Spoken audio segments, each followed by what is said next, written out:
Hello दोस्तों, स्वागत है आप सभी का कॉमिक वर्ल्ड 2.0 पर। तो चलिए दोस्तों शुरू करते हैं वेद प्रकाश शर्मा जी के नॉवेल भस्मासुर का अंतिम भाग। दरवाजे की तरफ से एक साथ 3 गोलियां चली। एक सेकंड पहले विजय ने अपना स्थान न छोड़ दिया होता तो यकीनन ये गोलियां विजय के जिस्म में धंस जाती। दरवाजे पर हाथ में रिवॉल्वर लिए विकास खड़ा था। अबे ओ भूतनी! बागारोव के मुंह से निकला वाक्य भी अधूरा ही था कि विकास भीतरी कमरे की तरफ भाग रहा विजय की तरफ लपका और बूढ़ा बागारोव गजब की तेजी से जंप लगाकर उसके सामने आ गया। हट जाओ चचा, हट जाओ! विकास दहाड़ा। होश में आ बैगन के भरते! बागारोव चीखा। दिमाग का गोला खा गया क्या? उन्होंने मेरी आरजू को मारा है चचा, जिंदा नहीं छोड़ूंगा। होश की दवा कर गंदी नाली के टिंडे! एक शादीशुदा औरत के लिए तो अपने निर्माता को। विकास अपनी बात काट कर दहाड़ा। रास्ते से हटो चचा, वरना वरना वरना क्या करेगा भिंडी के बीज? यहीं लिटा दूंगा आपको भी। रिवॉल्वर पर पकड़ मजबूत करता विकास गुर्राया। हटो एक तरफ! और भड़क गया बागारू। चीखा, ऐसी की तैसी तेरी! चला गोली! उतार चचा के कलेजे में बुलेट! ले, सामने खड़ा हूं, देखा अपनी जवानी का जलवा। उधर एक कमरे में घुसकर विजय दरवाजा अंदर से बंद कर चुका था। भभकते विकास ने बागारू बागारोव पर गोली चलाने की जगह उसे एक तीव्र धक्का देकर अपने सामने से हटाया और लंबे लंबे कदमों के साथ दरवाजे की तरफ लपका। 2 या 3 कदम ही तय कर पाया था कि पीठ पर बागारोव की ठोकर पड़ी। ठोकर इतनी जोरदार थी कि मुंह से चीख निकालता हुआ विकास सामने वाली दीवार से जा टकराया। रिवॉल्वर हाथ से निकलकर फर्श पर जा गिरा। यह अंजाम शायद इसलिए भी हुआ क्योंकि विकास ने बागारोव से यह अपेक्षा नहीं की थी। उधर विकास के रौद्र रूप को देखकर अभी तक हॉल के मुख्य द्वार के बाहर सहमा सिमटा बागारोव की कोठी का वह चौकीदार कुछ चाक चौबंद हुआ, जिसकी रोक टोक ने समय से क्षण भर पूर्व विजय को खतरे का एहसास कराया था। अपने मालिक के पैतरे ने उसमें हौसले का संचार किया। इधर विकास ने संभलते ही बागारोव पर जंप लगाई। बागारोव से उसे ठीक इसी हरकत की उम्मीद थी, अतः ऐन समय पर पैंतरा बदल गया।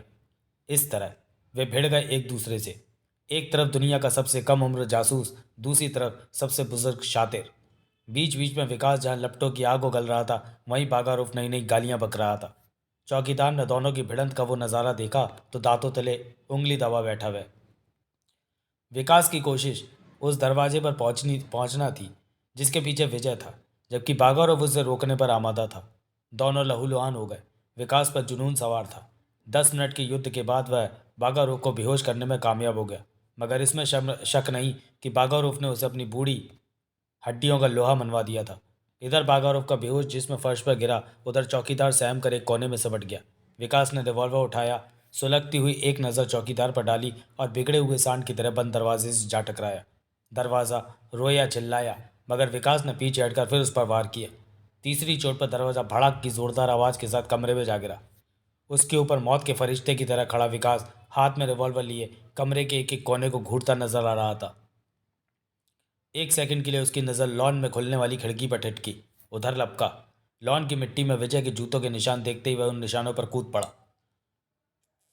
विजय चचा! इन शब्दों के साथ वतन हीरो हीरो जड़े सोने के सिंहासन से उछलकर खड़ा हो गया। साथ ही खड़ा हो गया नज़दीक बैठा अपोलो। उसके गले में पड़े घुंघरुओं की माला बज उठी। वतन की जिंदगी से जुड़ा सफ़ेद बुर्राट बकरा।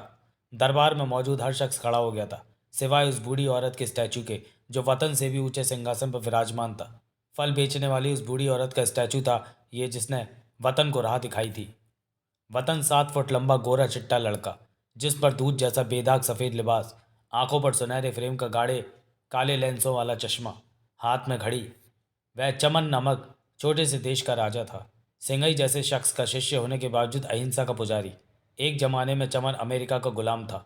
वतन ने बगैर एक बूंद खून बहाए फल बेचने वाली बूढ़ी औरत की प्रेरणा से अपने देश को आज़ाद कराया था। जी, खबर लाने वाले संतरी नगा। नाम तो यही बताया उन्होंने। कहते हैं इंडिया से बाहर क्यों रोका गया उन्हें? पूरे सम्मान के साथ अंदर लाओ या ठहरो।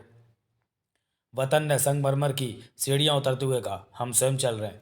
अपोलो कूद कर उसके एक कदम आगे आ गया। हमेशा की तरह वह वतन से आगे आगे चल रहा था। दरबारी दंग थे। दुनिया में ऐसे कम ही लोग थे जिन्हें वतन इतना सम्मान देता था, इतना ज़्यादा कि अगवानी करने वह स्वयं दरबार से बाहर की तरफ बढ़ गया। विजय द्वार पर मौजूद दरबानों के बीच खड़ा था। वतन को आता देखते ही क्या उठा, हाय, हेलो बटन प्यारे। वतन के गुलाबी होठों पर मोहक मुस्कान उभरी। अपोलो विजय के पैरों से जा लिपटा। विजय ने उसे गोद में उठाकर प्यार किया। तब तक नज़दीक पहुंचा वतन विजय के चरणों में झुक चुका था। देखने वाले हैरान थे। विजय ने वतन का कान पकड़ा, ऊपर उठाता हुआ बोला, तुमसे मुलाकात करने का मन हो आया। झूठ मत बोलो चाचा, इतनी याद कहाँ आती है आपको वतन की। कहते वक्त वह शिकायती अंदाज में मुस्कुराया था। भला हो विकास का जिसने आपको मेरी याद दिला दी। यानी उठा-पटक की खबर तुम तक पहुंच चुकी है। आज विश्व का बच्चा बच्चा जानता है कि आपके और विकास के बीच क्या हुआ। आपका बच्चा तो फिर भी एक छोटे से देश का सेवक है, लेकिन चचा, ये क्या बेवकूफ़ी की आपने। मार क्यों डाला आरजू को, विकास को विकास बनाए रखने के लिए। वो सब मैं समझता हूँ चचा, मगर रास्ते और भी निकल सकते थे। आपको मालूम है, हिंसा से मुझे नफरत है। अगर बगैर खून बहाए अमेरिका जैसे देश से चमन को आज़ाद कराया जा सकता है, पढ़ें वतन और गुलिस्ता खिल उठा, तो क्या विकास को आरजू की जुल्फों से नहीं निकाला जा सकता था। कहीं आराम से बैठकर बातें करें बटन प्यारे, तो शायद समझा सकें कि हमने जो किया मजबूर होकर किया। तब किया जब दिलजले और शरबती आंखों वाली ने सारे रास्ते बंद कर दिए। आओ। वतन उन्हें अपने निजी कक्ष की तरफ ले चला। अगले दिन वैज्ञानिक उपकरणों और टीवी स्क्रीन से सजे कक्ष में मौजूद वतन विजय से कह रहा था, यहाँ बैठकर मैं अपने छोटे से मुल्क की हर चीज़ को कंट्रोल कर सकता हूँ चचा। विजय ने कुछ कहने के लिए मुंह खोला ही था कि कक्ष में एक आवाज़ गूंजी, मिस्टर विकास आए महाराज। लो, विजय चौंका, यहाँ भी पहुँच गया भूत। वतन हौले से मुस्कुराया, बोला, आना तो उसे था ही, पता नहीं साले को कैसे पता लग गया कि हम यहाँ आए। मैंने खुद खबर दी उसे। एक टीवी का स्विच ऑन करते वतन ने कहा। उछल पड़ा विजय, तुमने? हाँ, वो देखिए, वो खड़ा विकास। विजय ने देखा स्क्रीन पर विकास सैनिकों से खड़ा नजर आ रहा था। उसे देखते हुए विजय ने पूछा, तुमने खबर क्यों दी? हमें डबल क्रॉस तो नहीं कर रहा बटन प्यारे? क्या आप मेरे बारे में ऐसा सोच सकते हैं? तो क्यों बुलाया दिलजले को यहाँ? उसे समझाने के लिए। समझाने के लिए? हाँ चचा, सोचो, कब तक चलती रहेगी ये भागदौड़? रोकना तो होगा ही इसे, और रुकेगी तब तक नहीं जब तक कि विकास को समझाया नहीं जाएगा। बहरहाल उसके विचारों में तब्दीली ही समस्या का एकमात्र निदान है, जो आपने अपनी जल्दबाजी से क्रिएट की है। तुम बहुत बड़ी गलतफहमी के शिकार हो बटन प्यारे। जितने खतरनाक मूड में दिलजला आजकल है, उसमें उसे तुम तो क्या, खुद भगवान शंकर भी आसमान से धरती पर उतर आए तो नहीं समझा सकते। इसके अलावा इस समस्या का हल क्या है? हमारे ख्याल से हल केवल समय गुजारना है। समय गुजरने के साथ दिलजले का जलाल ख़त्म भले ही ना हो, कम ज़रूर होगा। और कायदे की कोई बात नहीं, कायदे की कोई बात तभी उसके भेजे में घुस सकती है। हमारी पॉलिसी यही थी। सोचा था कुछ दिन तुम्हारे पास चूहे की तरह छुप कर गुजारेंगे, दिल जला भटकता भटकता दुखी हो जाएगा, और तब, मगर तुमने सारा गुड़ गोबर कर दिया। मौत के फरिश्ते को खुद ही बुला लिया यहाँ। फिक्र ना करें चाचा, वह तब तक आपके सामने नहीं आ सकेगा जब तक मेरी बात समझ ना जाए।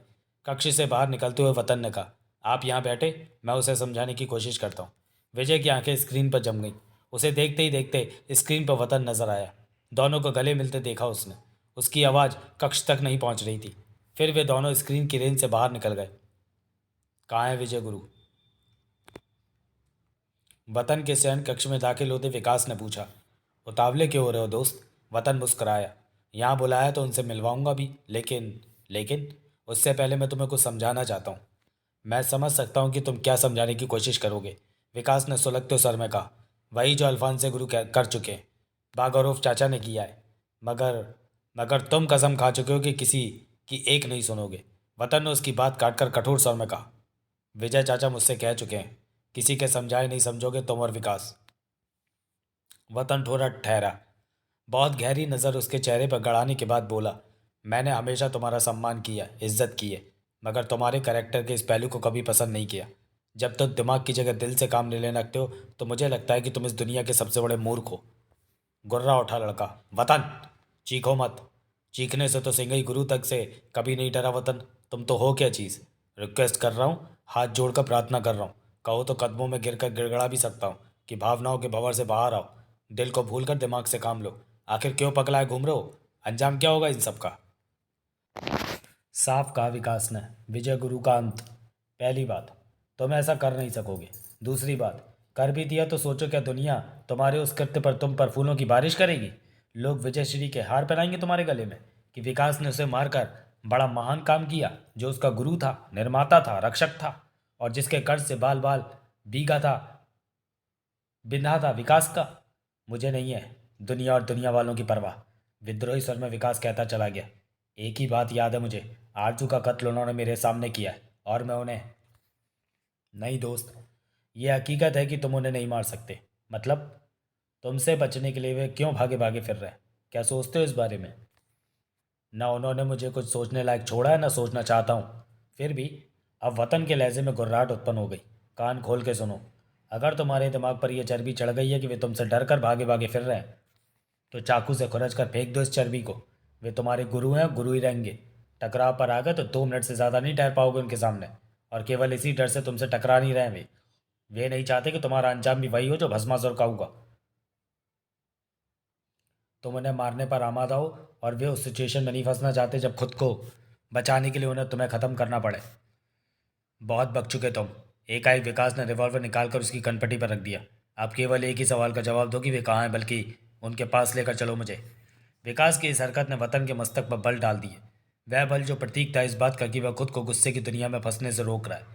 बड़े ही कड़े स्वर में कहा उसने, विकास, तुम जानते हो कि हिंसा में मेरा विश्वास नहीं, लेकिन अगर इस तरह वतन रिवॉल्वर से डरने लगे तो अमेरिका जैसा देश, जिसकी आंखों में चमन रेत के कणों की तरह चुपता रहता है, एक दिन भी आज़ाद ना रहने दे।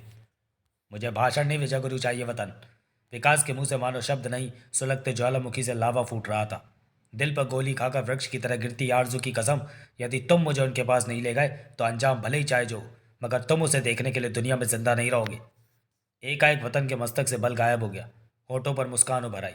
संतुलित स्वर में कहा उसने, अगर वाकई तुम कुछ समझने को तैयार नहीं और अपने गुरु से टकराने का इतना ही शौक है, तो मैं तुम्हें उनके पास ले चलता हूँ। चलो। विकास ने रिवॉल्वर का दबाव उसकी कनपटी पर बढ़ाया। वतन के चेहरे पर खौफ का दूर दूर तक नामो निशान न था। होठों पर मुस्कान लिए वह शयन कक्ष के दरवाजे की तरफ बढ़ गया। गैलरी में पहुंचते ही वहां तैनात सैनिकों के जिस्म इस दृश्य को देखकर तन गए। इससे पूर्व कि उनमें से कोई किसी किस्म की हरकत करता, वतन ने कहा, सब निश्चिंत रहें। यह मूर्ख भले ही समझता रहे कि हमें इसका रिवॉल्वर चला रहा है, मगर शीघ्र ही समझ जाएगा कि अहिंसा के पुजारी रिवॉल्वर से नहीं डरा करते। न विकास की समझ में वतन की बात का अर्थ आया और न ही वह समझने के मूड में था। शीघ्र ही वे कंट्रोल रूम में पहुंच गए। विजय पर नजर पड़ते ही विकास ने रिवॉल्वर वतन की कनपटी से हटाकर उधर घुमाया, और यही पल था जब वतन की कराटे विकास के रिवॉल्वर वाले हाथ पर पड़ी। उधर विजय उछला, इधर विकास का रिवॉल्वर फर्श पर गिरा और वतन ने झपट कर एक बटन दबाया। पल भर के लिए विकास के पैरों से फर्श खिसका, एक चीख गूंजी उसकी, और कमरे में नजर आना बंद हो गया। तहखाने में जा गिरा था। फर्श यथास्थान फिक्स हो गया। ये तुमने क्या बंगाल का काला जादू दिखाया बटन प्यारे? फर्श पर पड़ा विकास का रिवॉल्वर उठाते हुए वतन ने कहा, आपने ठीक कहा था चाचा। विकास का दिमाग ज़रूरत से ज़्यादा खराब हो गया। डोज तगड़ी देनी पड़ेगी। उसे डोज देने के चक्कर में बटन मियाँ तो सबके लिए बोझ बन जाएगा वो। देखा नहीं, तुमने कहा था कि तुम उसे अपनी मर्जी के बगैर हमारी सूरत नहीं दिखाओगे, और वो पट्टा तुम्हारी कनपटी पर रिवॉल्वर रखकर हमारे दर्शन लाभ कर गया।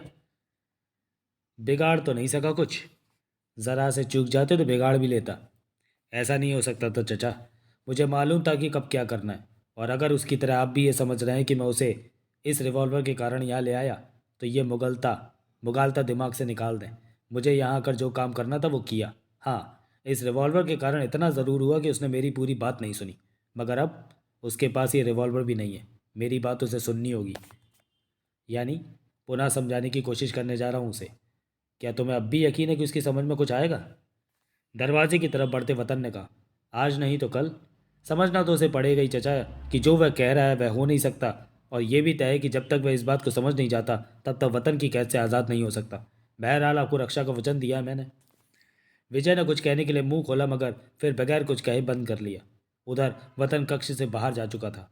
गैलरी में तैनात सैनिकों के चेहरों पर उसे देखकर आश्चर्य था, परंतु कहा किसी ने कुछ नहीं।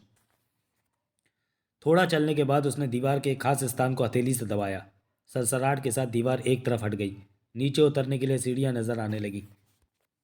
उन्हें तय करके वतन बेसमेंट में पहुंचा। गैलरी पार करके एक अन्य दीवार के नज़दीक एक बार फिर उसने दीवार को विशिष्ट अंदाज में दबाया। इधर दीवार में दरवाज़ा उत्पन्न हुआ, उधर थाए थाए वातावरण में 2 गोलियों की आवाज़ गूंजी। वतन दौड़कर कमरे में गया। न केवल कमरा खाली था, बल्कि लेंटर में वह स्थान भी खुला नजर आ रहा था जिसके जरिए उसने विकास को इस कमरे में गिराया था। ऊपर के कमरे में कुछ उठापटक की आवाज़ आ रही थी।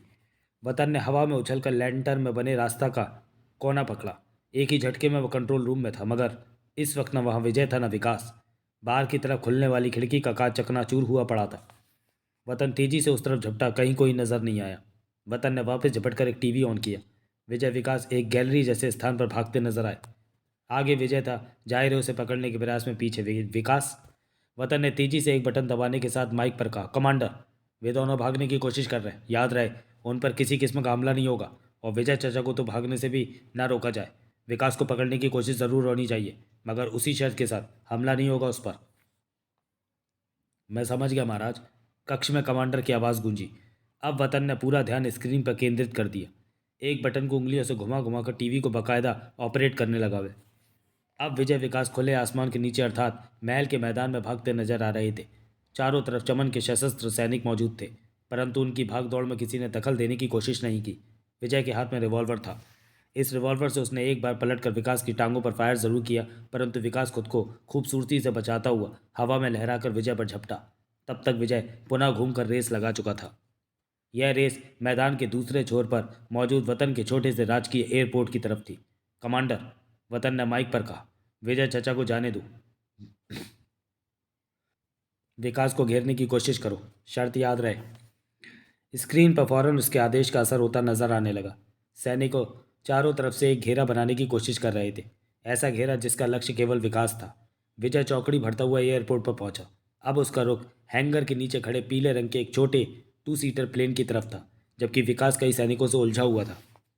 सैनिक सशस्त्र थे, लेकिन हथियारों का प्रयोग नहीं कर रहे थे। स्क्रीन पर नजर टिकाए वतन होठों पर मुस्कान लिए सारा दृश्य देख रहा था। चेहरे के भाव तब बदले जब उसने विकास को एक सैनिक की गन छीनते देखा। गन हाथ में आते ही विकास ने उसे सैनिकों पर तान दिया। अचानक गंभीर हो गया वतन माइक पर चीखा, नहीं, कोई हमला नहीं करेगा उस पर, सब पीछे हट जाए। खुद विकास को गन इस्तेमाल करने का मौका नहीं मिलना चाहिए। मैं नहीं चाहता मैदान में एक बूंद भी खून गिरे। सैनिक जहां के तहां ठिठके नजर आए। सिचुएशन साफ थी। वतन के आदेश पूरी तरह स्पष्ट ना होते तो विकास के चारों तरफ खड़े सैनिक उसे भून कर रख देते, मगर वतन भला ऐसा कैसे चाह सकता था कि उसके किसी सैनिक का खून बेवजह बहे। सो उसने हुक्म ही ऐसा दिया कि दोनों में से कोई काम ना हो। इधर गन हाथ में लिए विकास सैनिकों को कवर किए उनसे दूर हट रहा था। उधर विजय ने 2 सीटर प्लेन की पायलट सीट संभाली और अगले पल प्लेन तेजी से छोटे रनवे पर दौड़ रहा था।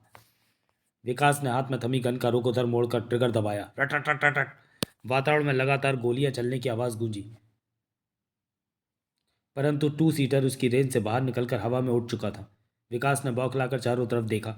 आगे बढ़ने का प्रयास करते सैनिकों को धमकाया और हैंगर्स की तरफ दौड़ा। 5 हैंगर्स के नीचे 5 छोटे प्लेन खड़े थे। महाराज, कक्ष में कमांडर की आवाज़ गूंजी। शायद वह भी प्लेन लेकर उड़ने की फिराक में। वतन विकास को एक अन्य नीले रंग के 2 सीटर की तरफ दौड़ते देखता रहा। कमांडर की आवाज़ पुनः गूंजी, हुक्म हो तो उसे रोका जाए महाराज। हवा में दूर निकलकर पीले रंग के 2 सीटर पर एक नज़र डालने के बाद वतन ने कहा, समझने की कोशिश करो कमांडर, वह बेवकूफ़ मरने को भी तैयार है, मारने को भी, और इस कीमत पर हम उसे रोकना नहीं चाहते। प्लेन लेकर भागना चाहता है तो भागने दो, भाग कर जाएगा कहाँ? और जब वतन को उसकी मौत कबूल नहीं थी तो हो क्या सकता था? नीचे ठाठे लगाता दृष्टि के अंतिम छोर तक फैला समुद्र, ऊपर धुला धुला नील गगन, और उसके बीच हवा में कलाबाजियां खाते 2 2 सीटर पीट्स, एक नीला एक पीला। बड़ा ही अजीब दृश्य था। पीला पीट्स जान बचाकर दाएं बाएं निकलता नजर आ रहा था, जबकि पीले पीट्स से उस पर कई बार फायरिंग की गई। ऐसा नहीं कि गोली पीले प्लेन से नहीं चली, लेकिन वह गोली रिवॉल्वर की थी। नीचे प्लेन पर लगी भी, मगर उसे कोई नुकसान नहीं पहुंचा सकी। पीले प्लेन पर जो गोलियां चलाई गई थी वे विजय की दक्षता के कारण उसकी बॉडी से नहीं टकरा सकी। टकराने का मतलब था बेड़ा गर्क, क्योंकि वे गोलियां गन की थी। एक बार फिर विजय अपने प्लेन को लंबी झुकाई देकर विकास के प्लेन से दूर भागा, मगर रफ्तार बढ़ाकर विकास शीघ्र ही उसके ऊपर पहुंच गया और तीर की तरह उस पर झपटा। उसका इरादा भांप विजय तेजी से बाई तरफ हुआ, और ठीक उसी क्षण विकास की गन एक बार फिर गरजी, और बचाने की लाख चेष्टाओं के बावजूद विजय इस बार अपने प्लेन को उसकी गोलियों से नहीं बचा सका। करेले पर नीम चढ़ा ये कि गोलियां सीधी ईंधन टैंक पर लगी थी। विजय के प्लेन में आग लग गई। अब उसे संभालने के सारे प्रयास बेकार थे। एक ही चाह रहा था विजय पर पैराशूट के साथ हवा में छलांग लगा देना, मगर यह हरकत विकास के हाथों मौत को दावत देने के समान थी। पैराशूट के साथ धीरे धीरे नीचे उतरते विजय को वह अपने प्लेन से बड़े आराम से गन का निशाना बना सकता था। इस सीधी मौत से बचने के लिए विजय ने इतना ज़बरदस्त खतरा उठाने का निश्चय किया कि वह खेल खेलना भी मौत को गले लगाने जैसे ही था। जबड़े भिज गए उसके, चेहरा सख्त हो उठा। हालांकि जलता हुआ प्लेन खुद ही परकटे पक्षी के समान समुद्र की तरफ बढ़ रहा था, मगर विजय ने उसे कंट्रोल में करके और गति से समुद्र की तरफ गिराना शुरू कर दिया। अब प्लेन कटे पक्षी की तरह नहीं बल्कि तीर की तरह अथाह जलराशि की तरफ लपका। और उस वक्त समुद्र की सतह से मुश्किल से 100 मीटर दूर होगा जब विजय ने बगैर पैराशूट के बाहर जंप लगा दी। हवा में कलाबाजियां खाते उसने अपने जलते प्लेन की झलक देखी। भयंकर आवाज के साथ वह समुद्र की सतह से टकराया। पल भर बाद विजय के अपने जिस्म पर पानी की जोरदार चोट पड़ी और अब अपने जिस्म को समुद्र की अथाह गहराई में उतरते जाने से रोकना उसके नियंत्रण में नहीं था। एक निश्चित गहराई तक जाने के बाद शरीर स्वतः उतनी ही तेजी से ऊपर की तरफ उछला। सांसें रोके सांस रोके रखने के अलावा विजय के अपने नियंत्रण में कुछ नहीं था। वापस समुद्र की सतह पर आने तक विजय खुद को बेहोश होने से रोकने के लिए लड़ता रहा। सतह पर आते ही उसने तैरने के लिए हाथ पैर मारे। दूर जलते हुए विमान का मलबा नजर आ रहा था। वातावरण में गूंजती प्लेन की गड़गड़ाहट की तरफ देखा तो नीले पीट्स को समुद्र की सतह से केवल 20 फुट ऊपर उड़ते पाया। उड़ के आ रहा था, तेजी से झपट रहा था उसकी तरफ। देखते ही देखते सिर पर पहुंचा। गुस्से में भन्ना है कुछ कहते विकास की एक झलक देखी उसने। अगले पल डुबकी लगा गया। ये डुबकी ना लगाई होती तो गन से निकली गोलियां उसके सिर को 7वीं मंजिल से गिरा तरबूज बना देती। अभी वह सिर पर नाचती मौत के बारे में ही सोच रहा था कि जाने किस भला ने उसकी दोनों टांगें पकड़ी और फिर ना वह अपने शरीर को समुद्र में खिसते चले जाने से रोक सका, ना अपने दिलो दिमाग को अंधेरे की गर्त में डूबने से। जैकी, यानी यह जासूसों का देवता। जासूसों का देवता उसे इसलिए कहा जाता था क्योंकि न्यूयॉर्क में वह जासूसी की ट्रेनिंग के लिए एक स्कूल चलाया करता था। दुनिया को उसने अनेक महान जासूस दिए थे। और यह बात जानकर शायद मेरे आज के पाठकों को आश्चर्य हो कि भारतीय सीक्रेट सर्विस का हीरा यानी विजय तक जैकी का शिष्य था। बाद में उसने विकास को भी जैकी के पास ट्रेनिंग लेने भेजा। विजय और विकास यानी दोनों के इस गुरु को अमेरिका में क्राइम रिपोर्टर के रूप में जाना जाता था। जैकी का एक बेटा था, हैरी हैरी आर्मस्ट्रॉन्ग। हैरी को अगर विकास का अमेरिकी संस्करण कहा जाए तो गलत नहीं होगा। राष्ट्रहित के फेर में भले ही विकास से उसका कई बार खूनी टकराव हुआ हो, मगर व्यक्तिगत स्तर पर विकास का पक्का दोस्त था वह। ऐसा ही वक्त पड़ने पर उसके लिए जान दे दे। एक थी जूलिया, जैकी की पत्नी, हैरी की माँ। देखा जाए तो दोनों की उस्ताद।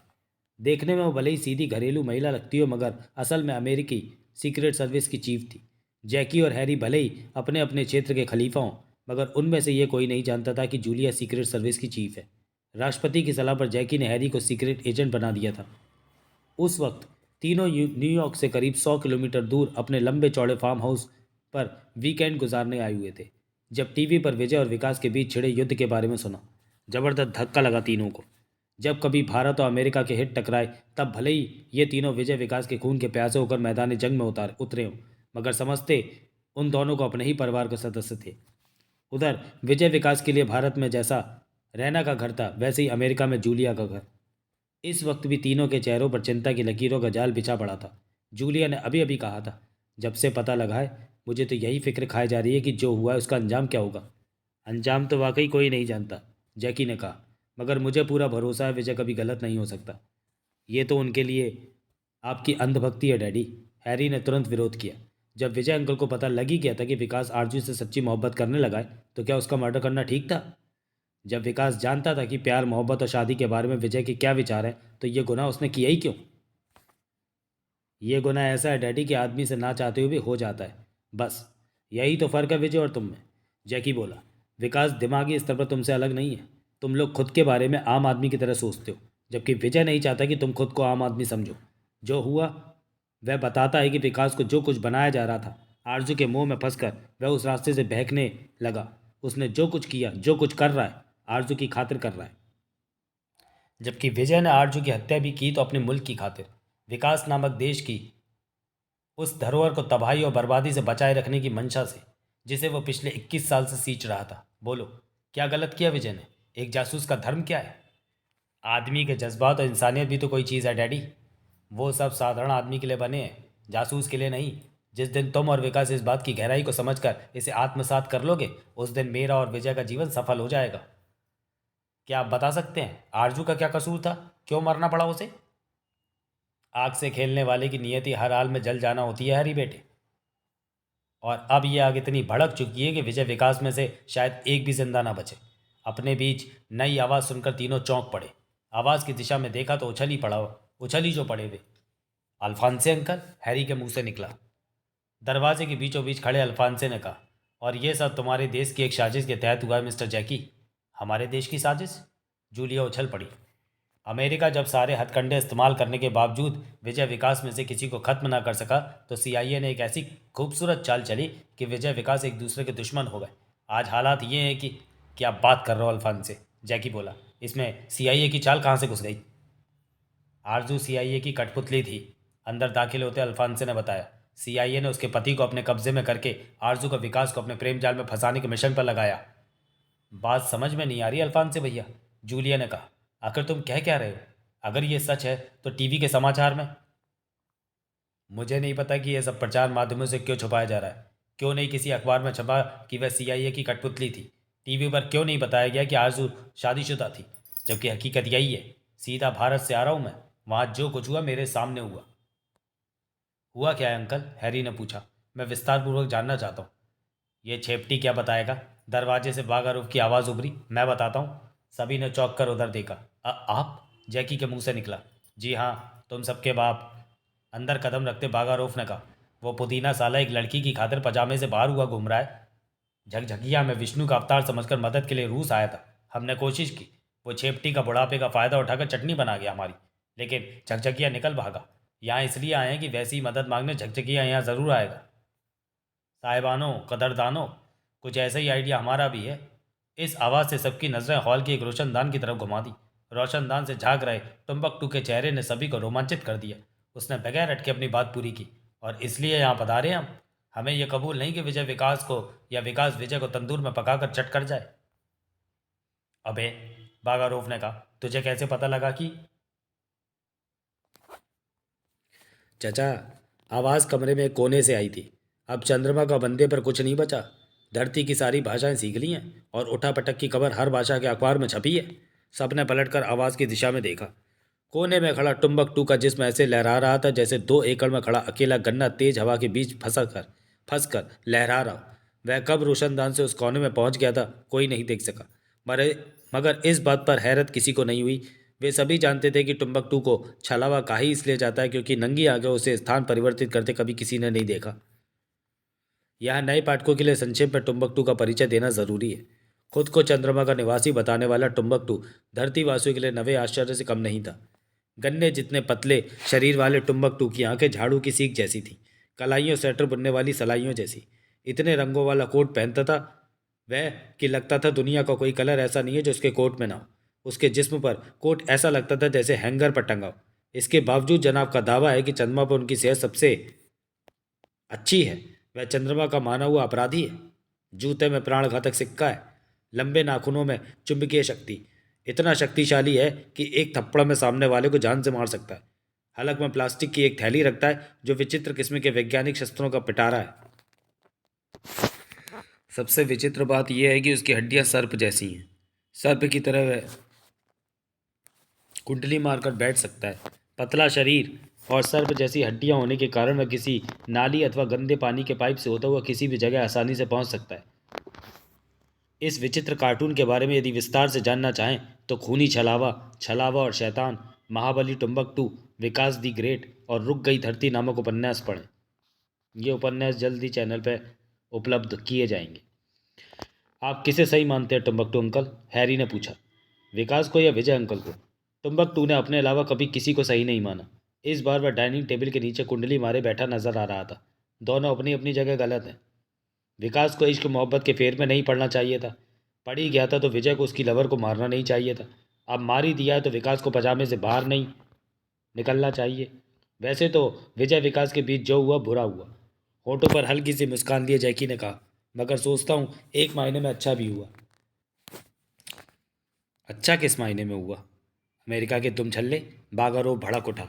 जैकी बोला, ना वो सब होता, ना आप सब महान हस्तियों के दर्शन होते। तभी वातावरण में घुंघरुओं के घनघनाने की आवाज़ उभरी। सबकी नज़रें दरवाजे की तरफ घूम गई। अपोलो कमरे में आया। यह प्रतीक था इस बात का कि वतन वहाँ पहुँच चुका है। और अगले पल देवता सा नजर आने वाला वह लड़का दरवाजे के बीचों बीच खड़ा कह रहा था, मेहमानों की लिस्ट में मेरा नाम भी जोड़ लो जैकी अंकल। यानी सबको यकीन है कि विजय मदद मांगने यहाँ ज़रूर आएगा। तुम दोनों के गुरु हो तुम दोनों के गुरु हो मेरे कि तुम छल्ले, बागारूफ ने कहा। तुम ही हो जो विष्णु बनकर शंकर को भस्मासुर से बचा सकते हो। मगर ध्यान रहे, इस बार भस्मासुर भस्म नहीं होगा। जब इतने महारथी विजय की मदद के लिए इकट्ठे हो गए तो विकास बेचारा क्या बिगाड़ सकेगा उसका। लेकिन इसके बावजूद ये समस्या तब तक हल नहीं होगी जब तक खुद विकास का हृदय परिवर्तन नहीं होगा, और इसके लिए मुझे समस्या को जड़ से समझना होगा। वही तो समझाने वाला था कि ये साला सीख कलाई चंद्रमा से सीधा इस फार्म हाउस पर टपक पड़ा। बागारूफ ने कहना चाहा। हाँ तो मैं फरमा ये रहा था कि एक मिनट चचा। कहने के बाद जैकी ने किसी को जोर से आवाज़ लगाई, रॉबर्ट। Yes sir. भीतरी कमरे से एक नौकर सरी का व्यक्ति हॉल में आया। इस बकरे सहित कैंडिडेट गिन। कोल्ड ड्रिंक पिला। नौकर गिनने लगा। टुम्बकटू को देखकर वह हैरान था। जैकी ने कहा, आप सभी मुआजिज लोग मेरे गेस्ट हैं। आराम से कुर्सियों पर बैठें। गॉड ने चाहा तो इस फार्म हाउस पर सभी का वीकेंड अच्छा गुजरेगा। सभी कुर्सियों पर बैठ गए। माफ़ करना चचा, जैकी ने कहा। मामले के बारे में अल्फान से बताए तो ज़्यादा बेहतर होगा, क्योंकि यह भारत में घटी घटनाओं का चश्मदीद गवाह है। चल बे अंतर्राष्ट्रीय शातिर, बागारूफ ने अल्फांसे से कहा। शुरू हो जा। अल्फांसे ने अखबार में छपे विज्ञापन से बात शुरू की और धारा प्रवाह बोलता चला गया। बीच में रॉबर्ट सबको एक एक कोल्ड ड्रिंक पकड़ा गया। बात खत्म होने तक लगभग सभी की कोल्ड ड्रिंक भी खत्म हो गई और फिर सभी महारथी चक्कर खा खाकर कुर्सियों से गिरने लगे। बेहोश होने से पूर्व बागारूफ चीखा था। जाहिर हो गया कि इन सारी साजिश के पीछे अमेरिका है। अमेरिका के इस दुम छल्ले ने हमें जानबूझकर नशीली कोल्ड ड्रिंक पिलाई है। वतन का बकरा तक एक तरफ लुढ़क गया था। विजय को दो एहसास एक साथ हुए। पहला ये कि उसे होश आ रहा है, दूसरा ये कि वह जहाँ भी है संगीत की मधुर तरंगें गूंज रही हैं। मुर्दे में प्राणों का संचार कर देने वाला संगीत था वह। संगीत की आवाज़ मानो उसके होश में आने के अनुपात में तेज होती चली गई। ऐसा लग रहा था जैसे कानों में शहद उड़ेला जा रहा हो। सॉरी। विजय के जहन में ख्याल कौंधा, यह संगीत प्रिंसेस जैक्सन के आने का प्रतीक है। इधर उसने झटके से आंखें खोली, उधर संगीत की लहरों में एक तेज झनाका हुआ। आंखों के सामने नीली आग लपलपाई और फिर वहाँ सुंदरता को भी लज्जा देने वाली सुंदरी प्रकट हुई। आंखों को चित्या देने वाला सौंदर्य। वह जैक्सन थी, प्रिंसेस जैक्सन, प्रिंसेस ऑफ मर्डरलैंड। दूध सा गोरा रंग, अजंता एलोरा की सभी प्रतिमाओं को फीका कर देने वाला जिस्म, कोमल कपोल, सुर्ख एवं पतले अधर, प्यारी आंखें, नुकीली नाक, चौड़े मस्तक पर काली बिंदिया, भाल पर बेशकीमती हीरो से जड़ा मुकुट, कंठ ऐसा कि एक पैक पिए तो बाहर से ही शराब का रंग दिखे, मानो वह हाड़ मास की नहीं साफ कांच की बनी प्रतिमा थी। जिस्म पर इस वक्त चुस्त स्याह लिबास था। मम्मी मम्मी चीखता हुआ विजय अपने स्थान से खड़ा हो गया। जैक्सन के बारे में विस्तार से और ये जानने के लिए कि विजय उसे मम्मी क्यों कहता है, प्रिंसेस जैक्सन का देश और मर्डरलैंड का दुश्मन नामक उपन्यास पढ़ें। इस वक्त वे इस्पात के बने एक अंडाकार हॉल में थे। हॉल की दीवारों के साथ हरी वर्दीधारी करीब 50 गनमैन खड़े थे। दीवारों में जगह जगह लगे कांच के पार समुद्र का शांत पानी नजर आ रहा था। विजय को समझते देर न लगी कि इस वक्त वो पनडुब्बी में और जैक्सन द्वारा मरने से बचा लिया गया। मुझे तुम्हारी तलाश थी मम्मी, विजय कहता चला गया। वाकई ऊपर वाला दयालु है। दिल जले के जलाल से मुझे तुम और सिर्फ तुम बचा सकती हो, जैक्सन ने सपाट स्वर में कहा। लेकिन बचाऊंगी नहीं। क्यों? विजय हकलाया। ये बेवफाई क्यों मम्मी? जैक्सन ने घृणा युक्त हुंकार के साथ कहा। जिस शख्स को प्यार शब्द की गहराई नहीं पता, वह वफा और बेवफाई के फ़र्क को क्या जाने। आरजू को मारकर तुमने ऐसा पाप किया है विजय, जिसकी सज़ा तुम्हें हर हाल में मिलनी चाहिए। हैरान विजय क्या उठा। ये कौन सी भाषा बोल रही हो मम्मी? मोहब्बत करने वालों की भाषा ना तुम्हारी समझ में कभी आई है ना आएगी। विजय ने जैक्सन का लहजा पहले कभी इतना कठोर महसूस नहीं किया था। बस एक ही सवाल पूछने के लिए तुम्हें यहाँ लाया गया। क्या तुम आरजू का कसूर बता सकते हो? क्या इस सवाल का तुम्हारे पास कोई जवाब है कि तुमने आरजू की हत्या क्यों की? वह दिल जलो का अपने प्रेम जाल में। यह झूठ है। जैक्सन उसका वाक्य पूरा होने से पहले गुर्रा उठी। जब आरजू का सारा भेद विकास पर खुल गया तो वह अपने मुल्क लौट जाना चाहती थी। विकास ने उसे रोका। शादीशुदा होने के बावजूद वह आरजू से शादी करने पर अड़ा रहा। यह आरजू की चाल थी या विकास का दीवानापन? तुम तो सब कुछ जानती हो मम्मी। लोग अगर इस धोखे में है कि तुमने आरजू को मोहब्बत करने की सज़ा दी है तो रहे, मगर जैक्सन इस धोखे की शिकार नहीं हो सकती। अरे अगर मोहब्बत की ही सज़ा देने वाले थे तो अकेली आरजू के सीने में गोली क्यों उतारी? विकास भी वहीं खड़ा था, क्यों नहीं भून डाला उसे? मगर क्यों? स्वार्थ के गलियारों में भटकते तुम एक ऐसे शख्स हो जो निर्दोष आरजू के सीने में केवल इसलिए आग भर देता है क्योंकि वह पराई है, और विकास को सिर्फ इसलिए छोड़ देता है क्योंकि वह अपना है। मुझे गर्व है विकास पर, उसकी खाई हुई कसम पर। अगर वह अपने हाथों से तुम्हें ख़त्म करने का फैसला ना करता तो मेरी नज़रों से गिर जाता। वह महान है। स्वार्थ ने अभी इतना अंधा नहीं किया उसे कि एक निर्दोष की हत्या का बोझ आत्मा पर लादे तुम्हारे चरण स्पर्श करता रहे। यह बोझ उसकी आत्मा से तब उतरेगा जब अपने हाथों से खात्मा कर देगा तुम्हारा। आरजू की हत्या करने के बाद तुम्हें जीने का कोई हक नहीं है विजय। यकीनन तुम्हारी मौत अपने शाहकार के हाथों होनी चाहिए। अगर तुम्हारे विचार इतने ही पवित्र हैं मम्मी, तो हमें बचाया क्यों? तो चलिए दोस्तों, वीडियो को यहीं समाप्त करते हैं और मिलते हैं इसके अंतिम भाग में अगले वीडियो में, क्योंकि गला बहुत बुरी तरीके से ख़राब है। खांसी आप लोग देख ही रहे हैं कि बीच बीच में आ रही है, और मैं वीडियो को ज़्यादा लंबा नहीं खींच पाऊँगा। तो इसका जो बाकी का बचा भाग है, मैं अगले भाग में उसको पूरा करूँगा। तब तक के लिए धन्यवाद।